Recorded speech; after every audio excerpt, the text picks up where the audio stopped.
Hi, everyone. Welcome to Digital Forensics and Fact Checking COMM 294. This is a summer 8-week course for the summer of 2026. It's the first time we're teaching this course. It's kind of an offshoot of some Google News Initiative trainings that I've done for years in newsrooms around the world, actually. And we've turned it into a course here at UIC as part of our COMM Digital Journalism pathway. If you're watching this for the first time, it'll be summer of 2026. If you're taking it maybe during the school year as an 8-week course or summer of 2027, you may see some different, deadlines on here, or it might have a different course number. As we hope to make this class more of a regular participant in our curriculum. This is an asynchronous online class only, so all you have to do is watch all these videos I've got linked off the syllabus on Canvas.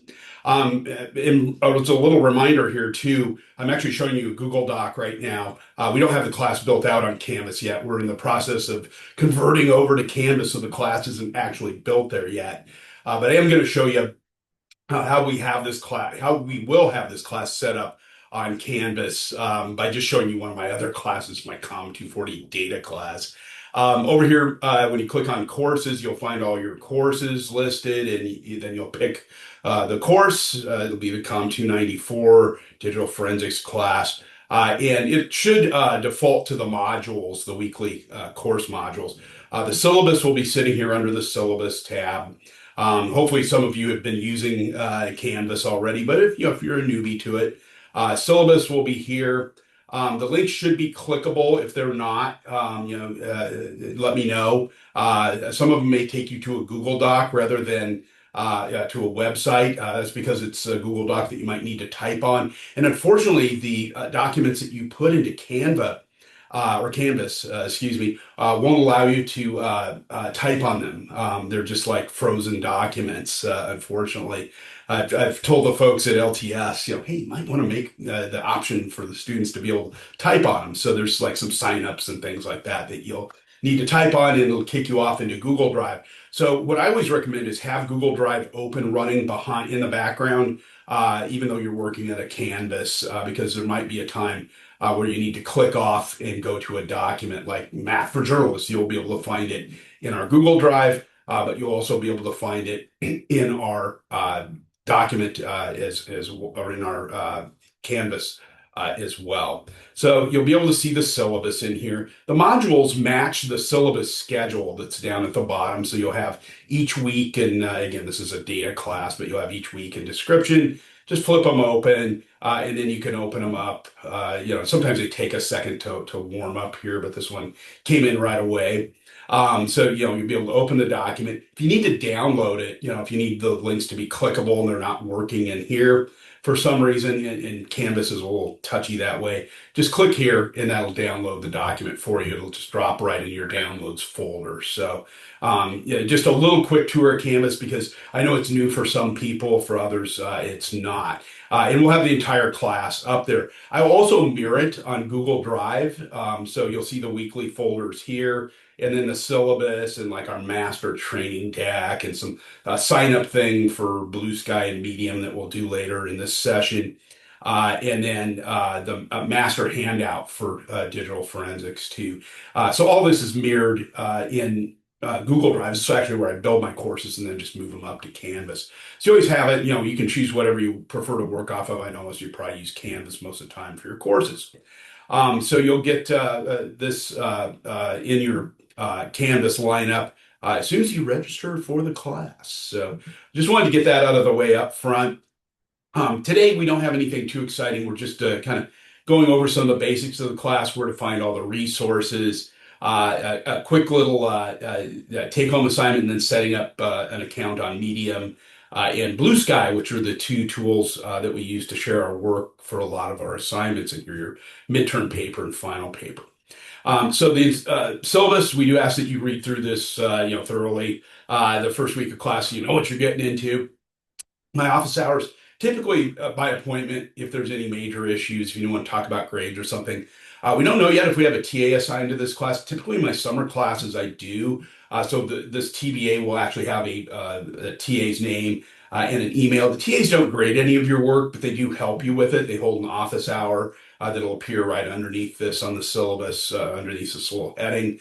And you can jump on with them and be very helpful. We've had some great ones in the past, and very smart and very helpful. But I do all the grading on all the assignments. So if you have a question about a grade, don't go to the TA. Just come to me. I'm reasonable and accessible. I'm always around. And can jump on Zoom and chat with you about something. Sometimes I'm not down on campus very much, but could be if it's something, really super important. I have a Blue Sky account. Blue Sky is kind of like Twitter, only it's nicer and a little more friendly than Twitter is. Make sure you're following it because I do share a lot of tools there and resources that we care about as journalists and fact checkers. It's just like looks just like Twitter. So you'll be setting up an account yourself and make sure you're following me on it, so I can follow you back. Just about everything that we share and post live to the web, we'll be sharing over the UIC Digital hashtag. So we'll put this little hashtag at the end of any of our posts. So the course description, the course focuses on fundamentals of fact checking that you find online. In the age of AI, it really presents a lot of obstacles. But the cool thing is there are also a lot of AI tools out there that will help you debunk fake images, fake photos, detect AI in writing and things like that. So we'll show you how to use all those tools. They're free and very easy to use. We don't require you to pay for any software in this class and never will. Everything I have either has a free password to it or it's a free setup, account setup for yourself. Before you do anything in this class, please read through the guiding principles for the Red Line Project. This just covers journalism fundamentals. The Red Line Project is where many of my classes post for, redlineproject.news. I gotta fix that. Crazy. The principles page right here, and it'll take you to this page that has, you don't have to watch the videos, but read these little summaries under each heading. It talks about editorial conduct, fairness, data and transparency is a big one for this class. Diversity and guidelines for inclusion. We talk about fact checking in here, writing corrections, which I'll talk about a little later in this semester. And just kind of the process we follow as journalists when reporting. It's really good to know and understand that in this class. Even though you're not really writing for the Red Line Project, you do need to be able to understand the fundamentals of journalism going into it, especially if you haven't had a class with me before. And look at this, I'm getting work done while we cover this. I'm actually fixing this little link. It went to the old version of the Red Line Project, which we've now archived. So nice little break there, huh? Course goals. By the end of this course, you'll understand the basics of fact-checking digital verification and digital forensics work involved in the process. You'll be able to use these tools and understand the basic concepts of fact, opinion, and understanding our own confirmation biases. I'll get into that pretty heavily later in the semester about kind of branching out from what we know and looking at other points of view when we're evaluating work online. And how fact checking pertains not only to news outlets, but magazines and other professions too. You can get a job as a fact checker. Now, it's a very popular job. And if it's something that you really enjoy and understand digital forensics, wow, you can have a nice career in it if you want to.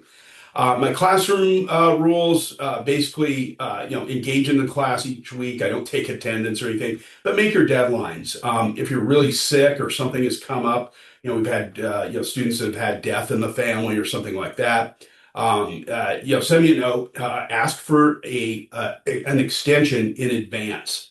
And I'll grant it for you. But it has to be made 24 hours in advance. So make sure you reach out to me before class and before the deadline on the assignment, and I'll grant you the extension. You can't, skip it and then come back to me a week later because you'll take a zero for it. You don't want to collect a bunch of zeros in an 8-week class.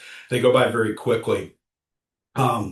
I also suggest that you guys put your deadlines into Google Calendar. or your smartphone calendar. Just so you know, most of our deadlines are either 9 a.m. or noon. Almost every assignment, you have 6 to 7 days to work on it. And most of the assignments, except for the midterm paper, final paper, typically take an hour to an hour and a half tops. Some of them you can get done, in 15, 20 minutes. So, make sure you're keeping up in the class. That's the basic rule in the class.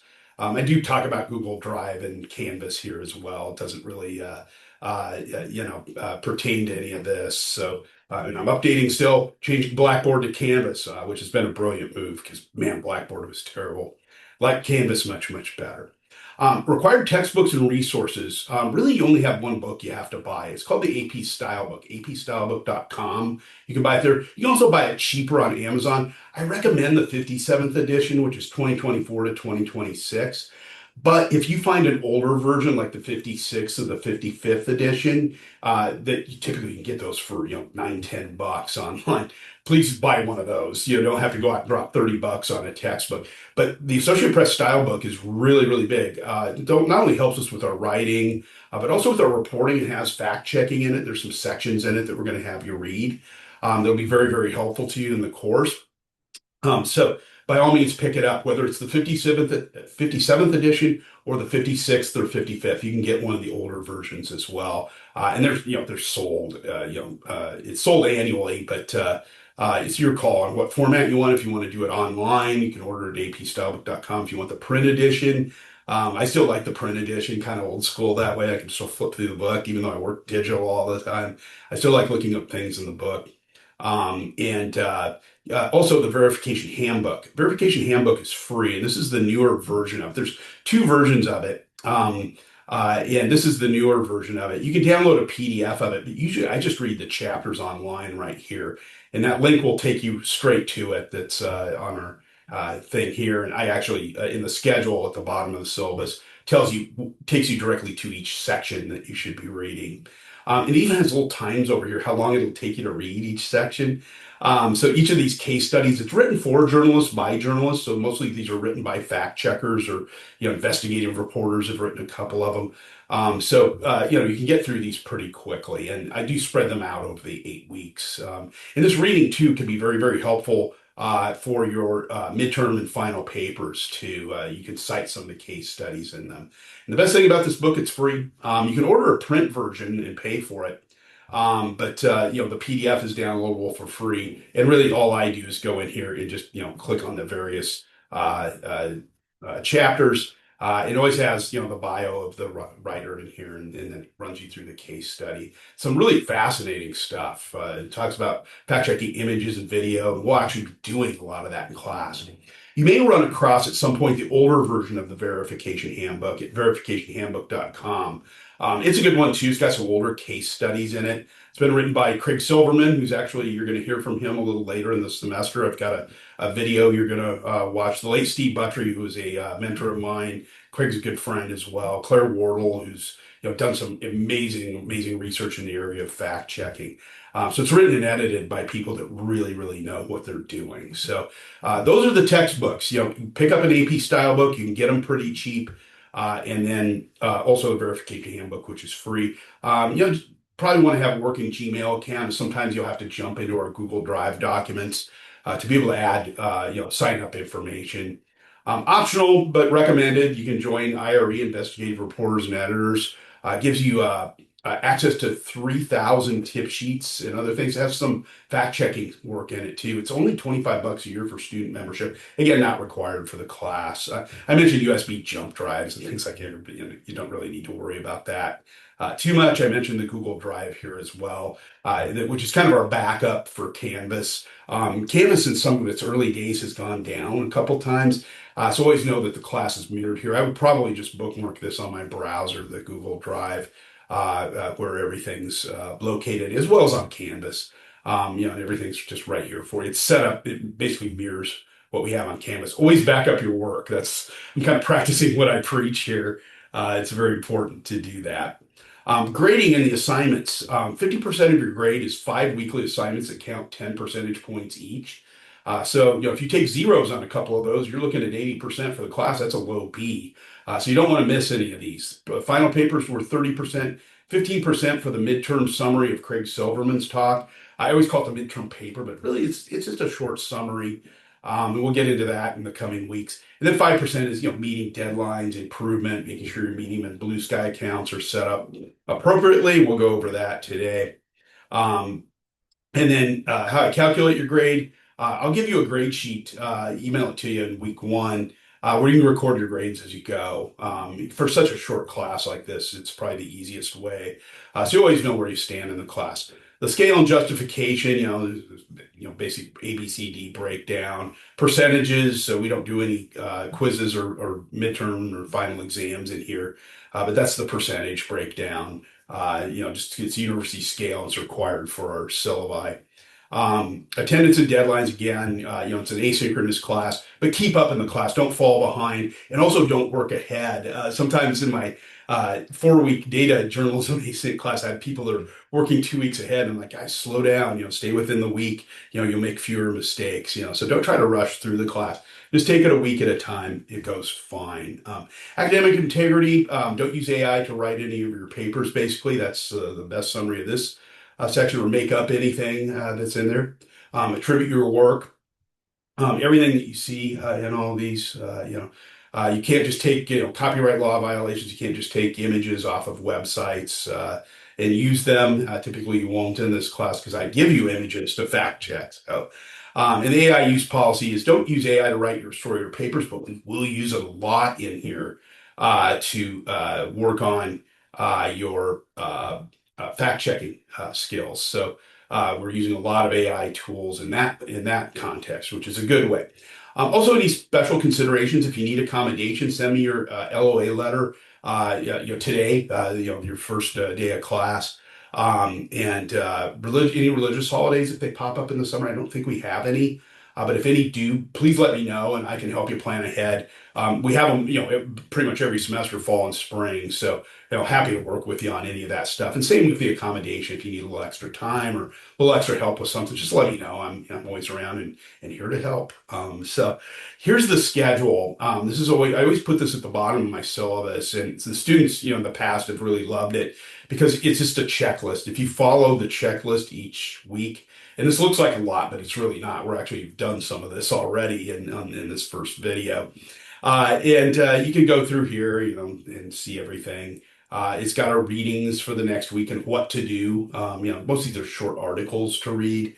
A short video of Craig Silverman, who's done fact checking for ProPublica and several other places. He writes a newsletter called The Indicator, which is really good. And he talks about Facebook's failure to stop misinformation. It's been a big part of the election since 2016, and as well as 2020 and 2024. And then also setting up your Medium and Blue Sky accounts as well, which is what we'll get to in another video. So that's a quick tour of the syllabus in the weekly schedules. It goes on here, week 2 starts June 22nd. We're going to go through the history of fake news and how to debunk it and so on and so on. So it works all the way through to weeks 4, 5, 6, 7, and 8. So just follow this schedule. And again, just make sure you've got this open either on your Canvas or on Google Drive, either place. Little quick tour of some of the materials that we have.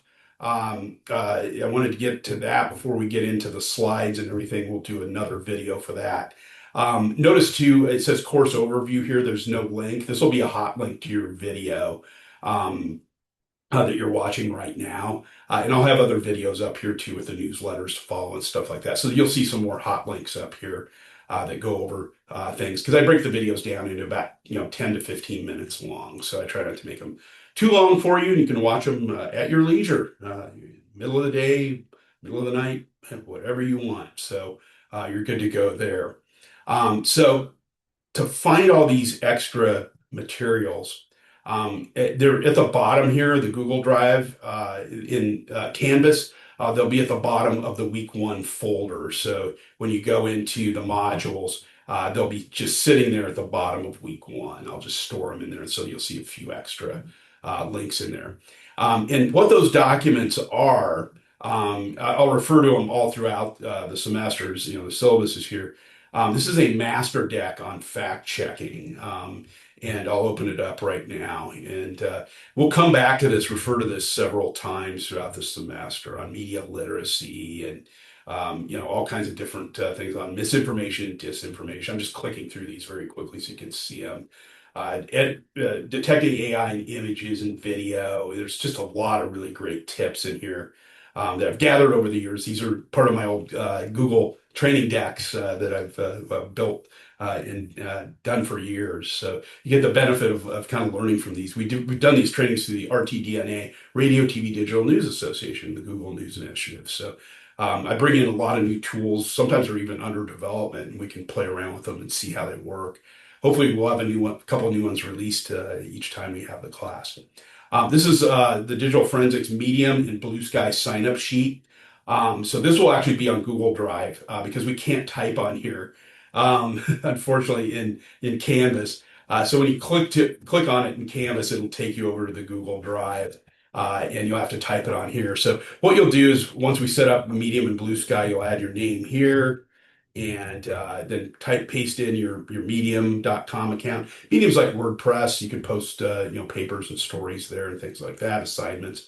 Blue Sky, as I showed you earlier, is like the Twitter lookalike. Just paste those in there. Do them in alphabetical order by last name. So that's another document that's sitting down here at the bottom of this file. This is probably the only Google Doc you'll deal with all semester in this class if you're working out of Canvas. And then I have the master document for digital forensics and fact checking. And this is a really valuable document. And it'll be up on the week one folder of Canvas. It's got my contact information at the top, and I've used this for years with my trainings. And a lot of the tools we're going to work with start at the bottom of page 2. I've just got some introductory text at the top of this first one. But as you scroll through here, you can see, Google Fact Check Explorer tool we're going to get into in a couple weeks. Mapchecking.com, Deep Fakeometer, which is a really, really good one, photo forensics and some other tools. So, make sure that you get familiar with this and just know what's there. We're going to cover many of the tools in class. There's some other stuff too here, some readings and things like that. Maybe you're writing a final paper on fact checking, and one of these studies might be helpful to you. So all kinds of fun little tools here. Another resource that could be helpful to you in this class is the Journalist Toolbox. Journalisttoolbox.ai. It's journalist plural toolbox.ai. It's linked off of our syllabus. I've operated this website for 30 years, redesigned it many times, and it's resources for journalists, reporters, editors, researchers, college students, professors. And you can go in and open these different pages up, and a lot of them focus on AI tools. And this is a fact-checking page. The two pages that are probably most valuable to you are fact-checking and the editing tools as well, which are right down here. Investigative reporting could be an interesting one for you too, because it has some fact-checking stuff in it. You might notice I've got some training videos built into these. You can play those. They run about 10 to 15 minutes long. They're not required, but they may come in handy at some point. It's got links to various tools. Most of these are free, or at least have free trials. You can click on the link, then go into the tool and see if you want to start using it. Again, very popular site for newsrooms. I've got a newsletter over here that's highly recommended reading. It's free sign up. It is Substack that comes out every other Tuesday morning, right around 8 a.m. Eastern time, 7 Central.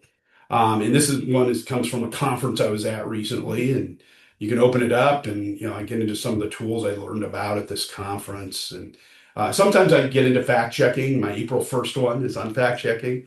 And little descriptions of the various tools. Usually there's training video in here, some other tools, talks about some textbooks, and ends with a fun quote. So typically you can get through this newsletter in about 10 minutes or so tops. It doesn't take very long. So that's linked right off the rail of Journalist Toolbox. So I'd recommend that you sign up for that newsletter today. Again, it's free. It may ask you to pay, but don't. Just select the free version. It's the same newsletter. Training videos are linked right here. I also have a custom GPT that allows you to search for tools. The YouTube channel has more than 155 training videos on it. Most of them run 10 to 15 minutes long. You can open them up, play through them, and there's fact checking ones in here. How to edit video and audio with AI, how to do it with your phone, data visualizations, all kinds of cool stuff. But we'll reference a couple of these throughout our semester, and you'll actually play a couple of them. I have what's called a custom GPT that I built in ChatGPT. This is a tool that goes through my website to pull resources out of it. Either you can use one of these little tabs up here, if you want to find good tools for analyzing, visualizing data sets, you can.